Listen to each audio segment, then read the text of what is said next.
Hey guys, so let's talk about the bathroom scale. Why do I make you weigh yourself every day? Well, this here is just a guide. We need it to measure our progress. However, it is not something that should derail you. Day to day, you're going to get a different measurement because our bodies are not that sophisticated where what we lose in fat is going to display on this number, okay? So what we eat and drink digests at different levels and speeds. So depending on what time of day you ate and what you ate, the body is going to digest these things at different times.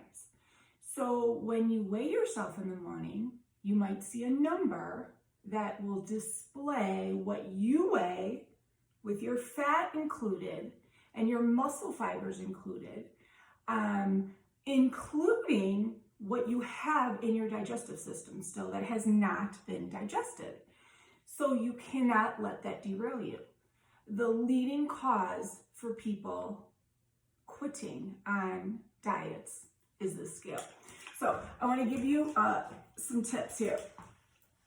Scale should always be on a solid surface.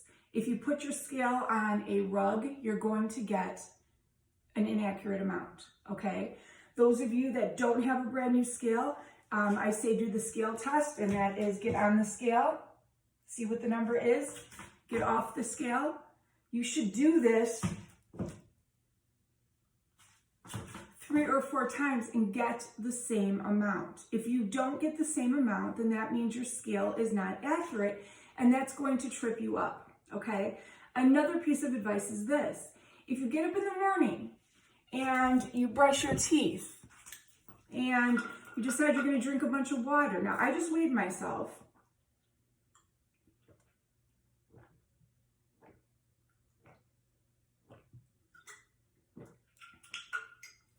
I drank half of this. That was 6 gulps. Ready? That was 0.6 ounces or 6 ounces. So little things like that will trip you up. That does not mean, do I look any bigger than I did before I drank that? The thing you have to remember is we are measuring fat loss. So I cannot stress enough. In addition to this scale, you have to do your measurements. In the guide, there was an area for you to measure your waist, your hips, your legs.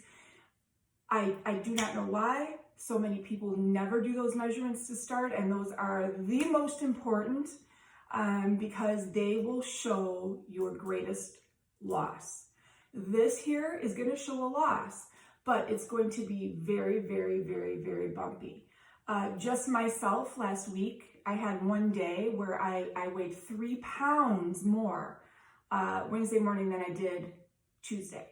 And it was simply because I had popcorn before bed, and popcorn doesn't digest fast. So I woke up in the morning and it was sitting right here. So do not let this trip you. Why do I make you see it then? Because you need to understand that your body is going to have these waves. And those of you that have been with me long enough know that usually when you have these little bumps and you have a spike up, usually after that spike up comes a huge drop. I see it all the time. Another thing that I see all the time is when people are stuck for a really long time, and it always, of course, happens at the brink of a decade when you're trying to drop down into that next decade. You'll typically drop then 2 pounds instead of just 1. So the body is going to do what the body is going to do. If you get frustrated because the scale goes up and then you go and feast on a platter of everything on it because you're mad, the scale will go up. And then you'll never see that result. So, I am the prize. I am the prize. You guys are doing a great job.